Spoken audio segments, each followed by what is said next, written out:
putra raja bernama Cindelaras yang tampan dan cerdas. Assalamualaikum warahmatullahi wabarakatuh. Waalaikumsalam warahmatullahi wabarakatuh. Perkenalkan, nama saya Jazia Azima. Saya dari SD Muhammadiyah 1 Krian. Pada hari ini, saya akan bercerita tentang Cindelaras. Pada zaman dahulu, ada seorang raja yang bernama Raden Putra. Raden Putra adalah raja kerajaan Jenggala. Ia didampingi oleh seorang permaisuri yang baik hati dan dermawan. Selain itu, ia juga mempunyai selir yang cantik jelita. Tetapi sayang, sifatnya buruk dan pendengki. Melihat sang permaisuri sedang mengandung, sang selir ingin menyingkirkan permaisuri dari istana. Karena ia tidak ingin bila anaknya lahir nanti akan menggantikan kedudukan Raden Putra. Suatu hari, ketika sang selir berpura-pura sakit, sang raja memanggil tabib istana. Ampun Baginda Raja, sang selir sedang sakit. Sepertinya ia diracuni minuman oleh permaisuri Baginda sendiri. Apa? Benarkah yang kau katakan ini permaisuri? Patih, hukum permaisuri sekarang. Patih segera membawa permaisuri ke hutan belantara. Tetapi Patih yang bijak itu tidak tega bila permaisuri dibunuh. Permaisuri tidak perlu khawatir, hamba akan tidak melaksanakan perintah raja. Sungguh mulia hatimu, Patih.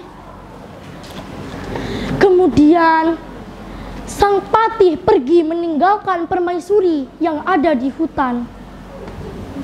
Setelah beberapa bulan kemudian, permaisuri melahirkan seorang anak laki-laki yang diberi nama Cindelaras. Cindelaras tumbuh menjadi anak yang cerdas dan tampan. Ia sejak kecil sudah terbiasa bermain dengan binatang-binatang yang ada di hutan. Suatu hari, ketika Cindelaras asik bermain, ada seekor Raja Wali yang terbang mendekatinya. Raja Wali itu memberikan sebutir telur kepada Cindelaras.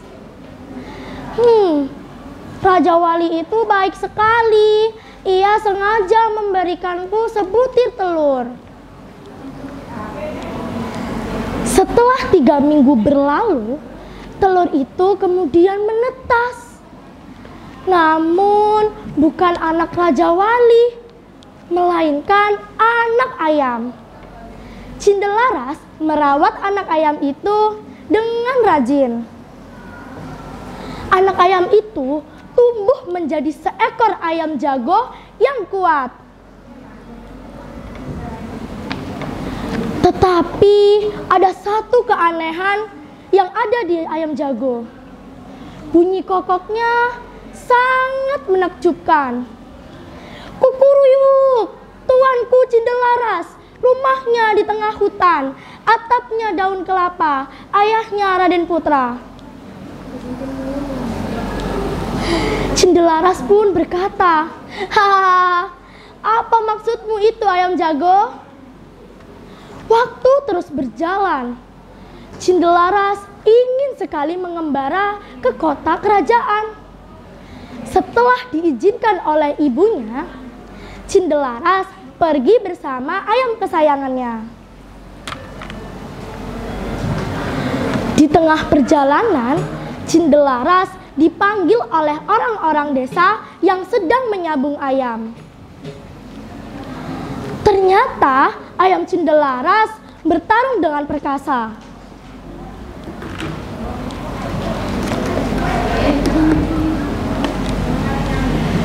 Akhirnya ayam Cindelaras berhasil mengalahkan ayam-ayam orang desa tersebut. Berita kekalahan, berita kehebatan ayam jago Cindelaras sudah tersebar hingga ke telinga Raden Putra. Raden Putra menyuruh sang patih untuk mengundang Cindelaras ke istana. Ampun Baginda Raja, izinkan saya untuk memberikan satu syarat. Jika saya kalah, maka saya bersedia kepala dipancung. Tetapi jika saya menang, maka setengah kekayaan milik Raden Putra menjadi milik saya. Baiklah anak muda, aku menuruti persyaratanmu itu. Akhirnya ayam Cindelaras dan ayam raja bertarung dengan sengit.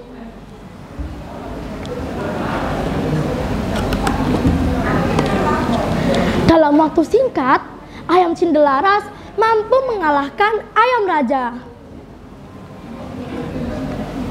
Raja berkata, "Baiklah anak muda, aku mengaku kalah. Tetapi siapakah kau sebenarnya anak muda?" Cindelaras langsung membisikkan sesuatu kepada ayam jagonya. "Kukuruyuk, tuanku Cindelaras, rumahnya di tengah hutan, atapnya daun kelapa, ayahnya Raden Putra." "Benarkah itu, wahai anak muda?" "Benar Raja, nama hamba Cindelaras. Ibu hamba adalah permaisuri Baginda." Akhirnya Raja pun menjemput permaisuri yang ada di hutan. Mereka hidup bahagia di istana. Hikmah yang kita ambil adalah jangan pernah takut menyatakan kebenaran. Keburukan apapun yang tersimpan rapat, suatu saat pasti akan terbongkar. Darah dihapus oleh sapu tangan. Sapu tangan bergambar awan. Fitnah lebih kejam daripada pembunuhan, karena akan menghancurkan kehidupan. Demikian cerita yang saya sampaikan, semoga bermanfaat. Mangan ketupat dicampur kelopo, menawi lepat, kula nyuwun pangapura. Wassalamualaikum warahmatullahi wabarakatuh.